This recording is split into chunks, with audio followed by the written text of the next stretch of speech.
Zelos, I'm pretty sure, doesn't need any introduction. However, what does need an introduction is this unusual and amazing watch the brand just released. Because when I unboxed the watch and opened the pouch, I was like...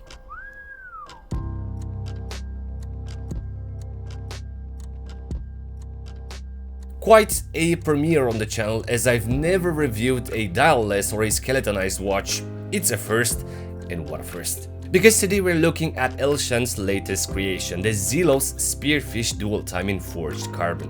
Which isn't just a GMT, it's a combination of unveiled raw components which looks amazing together as a whole. The layout with the big date discs and the world timer at 6 o'clock looks like a character's face, and be sure that when I open my camera the autofocus captured it as a face. So this can be associated with the kind of a watch which Konstantin Chaikin does.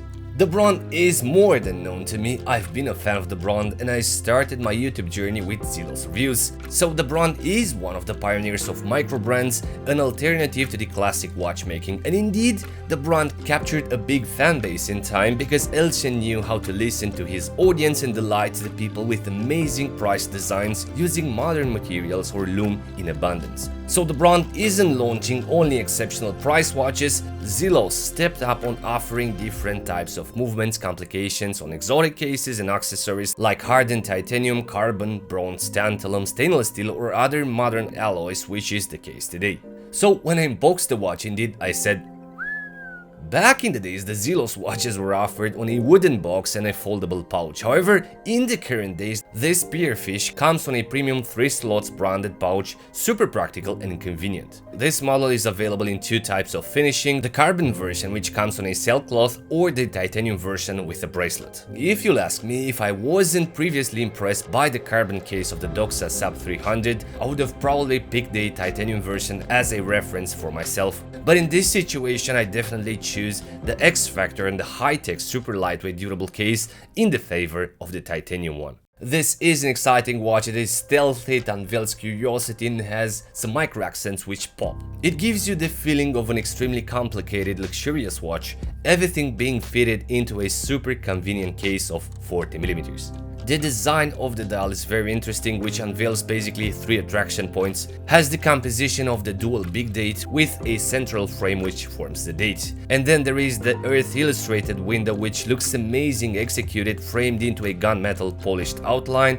the gunmetal skeletonized hands, the suspended highly polished markers, but also the base of the movement with the pedalage pattern. And if you consider the loom distribution and color, impressive indeed. Zelos is playing around with loom for many years already. The colorway of the dial is interesting, formed from a palette of orange accents for the markers and the hands to an intermediary gunmetal tone with highly polished accents, followed by the reflective accent of the pedalage of the silver tone.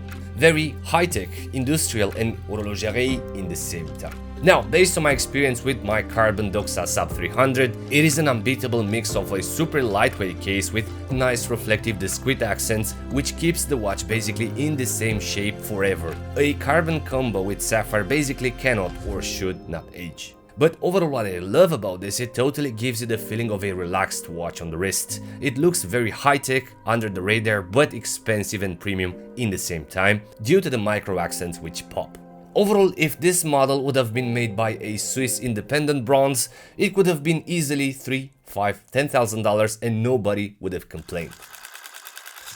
Now, getting in depth, the case of the Spearfish is a special one. This is an elegant design, part of the Zelos design language with faceted angles and chamfers to form the elegant lugs or the crown guards. And I think this is my favorite one alongside the Mirage and the Hammerhead case. And although the case is super high-tech, it's well sculpted and appealing, the star of the show must be the dial. In reality, this dial is not raw, it's not dial-less. There is actually a transparent sapphire layer above the movement which unveils the pedalage pattern and the big date discs. What is very interesting, because these layers are structured smartly, the dial is trimmed on the date window and it feels that the window is actually trimmed on the outer box sapphire as well, because it's clear. So an elegant subtle detail which makes the difference. The hands alongside the markers are as well part of the brand's design language with aggressive angles finished on a highly polished gunmetal tone loomed on the superior part. the markers being finished in the same manner. And on a wrist roll, the light will capture micro brilliance accents. That's a good sign, the sign of a premium watch.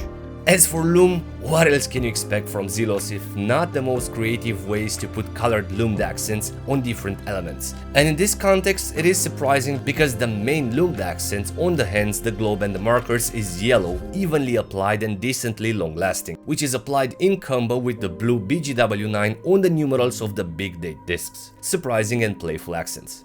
Now, I bet you want to know what type of complication offers the window at 6 o'clock. This is named the TechnoTime TT651, a module which works with the ETA 2892 or the Sellita SW300, which is our case. So the module, I'm not sure how it's applied to keep the watch extremely thin, but for sure it offers a spectacular dual disc feature, but also the unusual dual time zone subdial. This dual time zone features works independently of the main timekeeping hands, and the globe is rotating as well, offering the day and the night indicator. Uber cool knowing the fact that it is fully lumed as well.